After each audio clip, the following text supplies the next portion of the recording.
Kui sa mängid juba torupillilugu, siis kaunistused ja trillerid sinna juurde mängida on väga lihtne. Kõigepealt peavad sul olema sõrmed vabad ja kui sa asetad sõrme sõrmilisele, siis ta teeb ühe löögi lisaks. Ta nagu põrkab ühe korra veel. Pa-pa-pa-pa-pa-pa. Sa võid proovida ilma torupilli mängimata. Pa-pa-pa-pa-pa-pa. Kui sa mõtled, et triller on ju siis neid lihtsamaid trillereid ei pea nii kiiresti kohe sõrm ei pea kohe liikuma.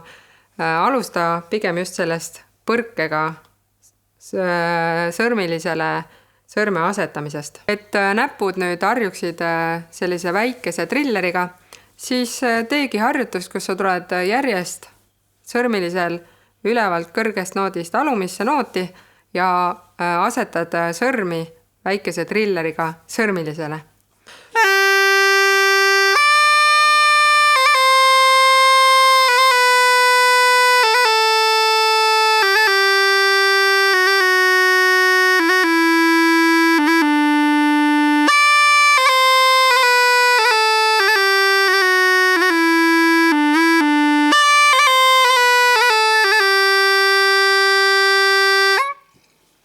Selleks, et ta mõnusasti põrkaks, on vaja, et sõrmed oleksid vabad.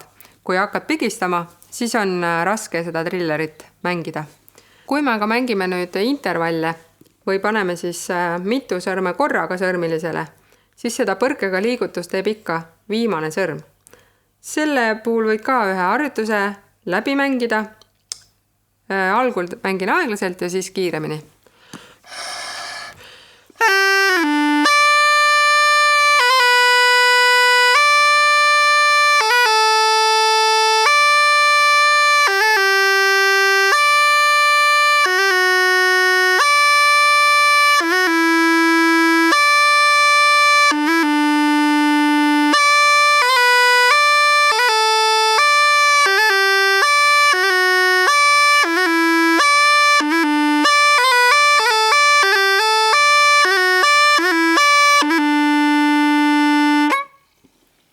Nüüd, kui hakkad alumisest astmest kõrgemaks järjest sõrmi avama sõrmilisel, siis me ei saa ju kuidagi, et me põrkame sõrmega ja teeme trilleri.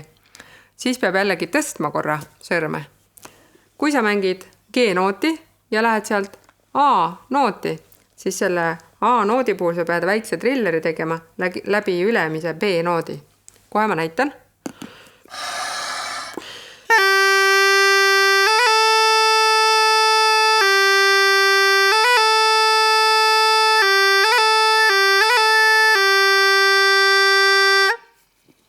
Jällegi harjutamise mõttes mängi kõige madalamast noodist kuni kõige kõrgemaks just seda tõstega trillerit.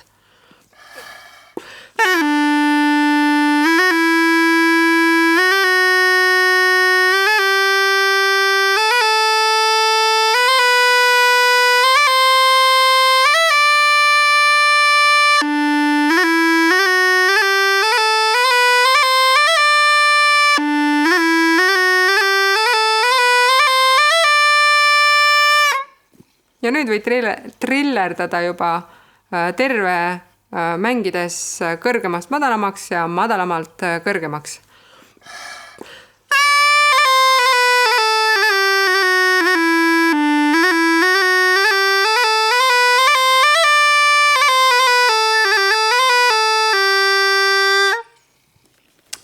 Jällegi muidugi, lugudes iga noodi peale trillerdama ei pea, aga leia need esialgu, otsi välja need mugavad kohad, kus see ilus triller hästi kõlab ja harjuta loost lukku neid mängima ja lõpuks nad muutuvad loomulikuks ja sinu sõrmedele mugavaks.